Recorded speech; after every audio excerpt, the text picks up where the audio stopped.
The distress call was a lie. What the Resistance fleet found was not a cry for help, but a trap.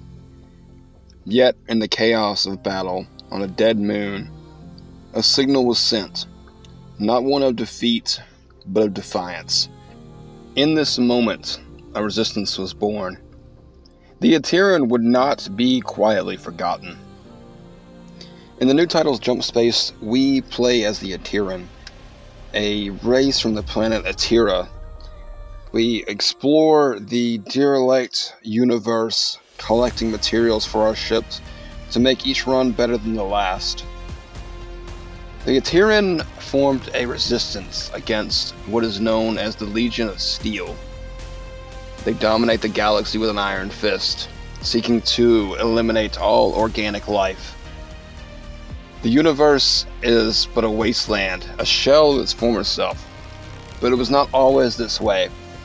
In this video, we're going to be taking a look at the Atiran, their homeworld of Atira, and what it might have been like before the robotic uprising that seemingly dooms humanity. I am your host, Vault Zero. I enjoy playing space games and telling stories about them. Guys, I'm trying to hit 1,000 subscribers before the end of the year, so if you guys enjoy the video, make sure you smash that subscribe button. Really help me out a lot. With that out of the way, let's go ahead and jump into it. In the prologue, we find ourselves ambushed by the Steel Legion. We're the only ones that survive the attack. We find our way to Iris, who is an AI sentient core. She's a helmsman core. She instructs us that we need to find a vessel to get off this moon. So once we find a suitable ship, we take her back to the hangar. And it is there that we hear this recording. This is a message to all survivors. The machines took our worlds, our homes. They think we're broken. They are wrong. The Atiran resistance is rising, and we are building a fleet to take back what's ours. We need pilots, soldiers, engineers, anyone willing to stand and take the fight to the machines. With Atira as your guide, you'll know where to find us. This is Commander Korch with the Atiran Resistance Coalition. It's here that we start to get a clearer picture of the state of the universe and understand the dire straits that humanity is now facing. We are on the brink of extinction. Atira was supposed to be our new home, our new Earth. We were living in a golden age of technological advancement and human civilization colonizing the stars. The Telmari Empire was the dominant force in the universe, and I feel like they're a great place to start, because they're really where our story begins, where the problem arises. From there, we're going to jump into the sectors in the universe, because I think they provide some great context. They have lore cards on the galactic table, and I think they provide great context for how the universe was when the Telmari Empire was at the height of its power to how it is now. So that being said, let's go ahead and take a look at the Telmari Empire. There's not a whole lot of lore out about its factions yet, but what we do know is the Telmari Empire was a vast spacefaring empire that expanded throughout the entire galaxy and gained complete control over most sectors except for Atira, which is a fringe region out in space. Of course, at the height of its power, the empire suddenly collapsed from within when they reached the heart of the universe, and some unknown force corrupted the Empire's mighty machines and turned their technological achievements into machines of war. The Telmari were slaughtered, and now we are left alone to fight the machines they created. So let's jump into the regions, and we'll take a look at how these regions supported the Empire and Atira collectively, and then how they are now serving the Legion.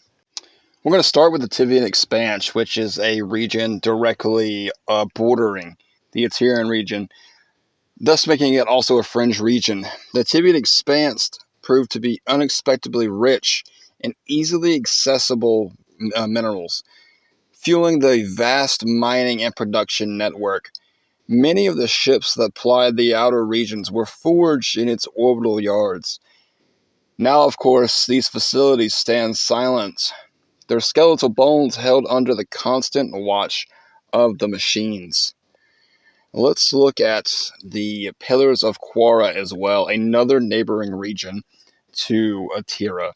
The Pillars served as a great trading hub for the outer worlds, Atira included, thriving on the exchange of raw materials and finished goods. Its fortifications once meant a safeguard for vital trade route throughout the system. Now, of course, these heavy fortifications work against us. It only strengthens the grip that the Legion has over the system. I think what's interesting is we look at, speaking of the systems, the sectors, and the fortifications therein, the Helms Corps play a crucial role because the hazmat suit vendor, whose name eludes me at the moment, when you talk to him, he will mention that Helms Corps are used pretty much widely throughout the galaxy, or used to be. And their primary role for the Coalition was to help navigate through jump space, which is a space between space. It's kind of like a wormhole if you think about it that way. Or the Immaterium, if you think about it that way, in terms of 40K logic. Um, Essentially, they used to be navigators. However, it is imperative to understand that they have, on multiple situations, been known to lead unwitty pilots and crews of Atiran to their deaths by leading them into ambush set up by the Legion of Steel. Essentially, they are not on our side. And that's what I think is interesting about Iris. When we talk to the same NPC, he mentions Iris is different. He says in the time of the Telmari Empire, these helmsman corps were not simply navigation tools, but they would run planets. They would govern entire star systems, which really speaks to the capability of this technology and how smart and how advanced they are. So it's no wonder that they turned against the Telmari themselves. I'm not sure what's at the core of the system, what's at the heart of the system, but it probably didn't take much but the flip of a switch to almost end humanity's existence and end the Telmari entirely throughout the system. And don't get me wrong, I bring all this up because I feel like it's crucial to understand how Atira itself got to the place that it's at. We used to be a bustling planet, a second Earth, a new home for humanity. We had mega cities, skyscrapers as far as the eye could see, bustling trade routes, amazing technology. With Telmari equipment on pretty much every essential industrial world, the virus spread like crazy. The first days of the invasion were a whirlwind of chaos. The black Telmari ships that dotted the skies over the industrial worlds soon were seen dropping down pods. Out of those pods, heavy machinery came out firing lasers. As to be expected, the citizens of these worlds were completely caught off guard. And to make matters worse, quarantine seemed to be virtually impossible. Uh, the Telmari equipment was pretty much everywhere, and the AI controlling them in the Hellsman's core, their technological advancement of the Telmari worked against them.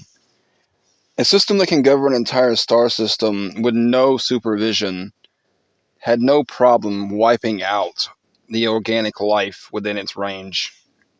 Unfortunately, families were divided. A mass exodus was put into place as people escaped the planet. Humanity, nowhere was safe for. Now we cruise the stars in our freighters and our fighters, searching for one place to call refuge until we can take our home back. This is where the hangar comes in, and we find that recording that I played in the beginning. Humanity has banded together under the name the Coalition. This is the name of our resistance, and this is the name that the Legion of Steel will remember. We will take back the stars. Under the leadership, we have General Kirsch, and we are currently taking orders from Commander Anders at the hangar. Let's get into some of the weaponry that the Atirans have at their disposal, because if Atirans were good at anything, it was good at making weapons. First and foremost, we have the Halbert assault rifle, which is created in the pillars of Quora manufactories. This assault rifle is an excellent weapon. It can hold up to 364 rounds at Mark III. Excellent weapon for taking down the machines, mowing down entire hordes of them at a time. But it's a little heavier, so you can't run quite as fast. Coming up next, we have the CX-305 side clip, a submachine gun, and it is an excellent weapon for taking down single targets quickly. It's got a high rate of fire, and it can hold up to 186 rounds at Mark III. These next three weapons are going to hit a little harder, a little better made. We're going to start with the Ma-23 shotgun, an excellent piece of equipment for taking down the heavier machines. This can punch through even the mightiest of Legion armor. At Mark III, it can hold up to about 52 shells. Moving on from there, we're going to be looking at the SR-99 Javelin Marksman Rifle, my personal favorite weapon in the game. Absolutely a must-have for both stealth and taking down the machines from a range. At Mark III, this weapon can hold up to approximately 40 rounds. Moving on from there, we're going to look at the heaviest weaponry in the Atiran arsenal.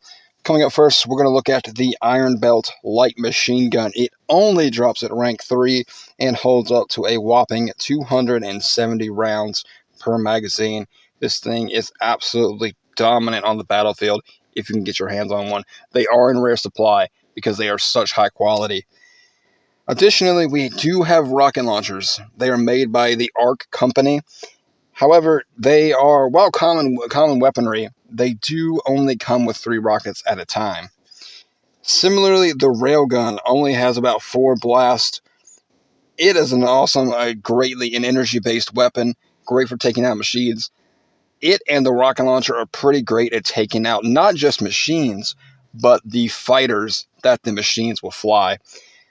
Rocket launcher will track fighters in mid-flight, whereas the railgun takes some more finesse and actual skill. Weaponry, of course, is not the only thing that we Atirans have at our disposal. Currently, we have 2 different ship models that we can use to take the fight to the Legion of Steel. We have the C-300 Catamaran, which is a great crew ship. It can hold up to 2 to 4 people. Great shield system, forward and backward shields, has excellent thrusters, and can have some heavy weaponry on the ship. Additionally, we do have the DT-4 Dart. It's a bit of a opposite end of the spectrum when it comes to the Catamaran. Much smaller ship, much more firepower, however. It fires a lot quicker, it's much more evasive, but in contrast, you can only have 1 to 2 crew members on board. It's a very, very small personal ship. This next chapter is going to be more speculation than anything because, as we all know, Jump Space is very new. It's not even a month old at this point, so lore is a little bit thin. So what I would like to do now is speculate as to my thoughts on what could be at the core of the galaxy that caused a corrupted virus and caused this AI uprising that we now, as humanity, have to contend with as we try to retake our home in Atira. Both of these are kind of complex, so I'm going to kind of try to keep this concise for time's sake. I think the number one most likely theory that they may go with is some sort of radiation field. I think perhaps the Galactic Core was seeping radiation so heavily that it could subvert the technology's original programming and kind of form like a rampancy issue, thus altering their code and turning them against humanity. The other way you could go is you could have perhaps like a prehistoric or an ancient civilization archive in the Galactic Core that the machines may have been sent to scout ahead first, as they normally would do for planets for colonization. But in this case, they would discover this, and for whatever reason, whatever they found in the archive would turn them against humanity. These are a brief explanation of what I think, guys. I would love to hear what you guys think down in the comments about what is at the Galactic Core and why it turned the machines against humanity. Make sure you check out my next episode. It will actually be about the Legion of Steel entirely. Thank you guys so much for watching, and I will catch you guys in the stars.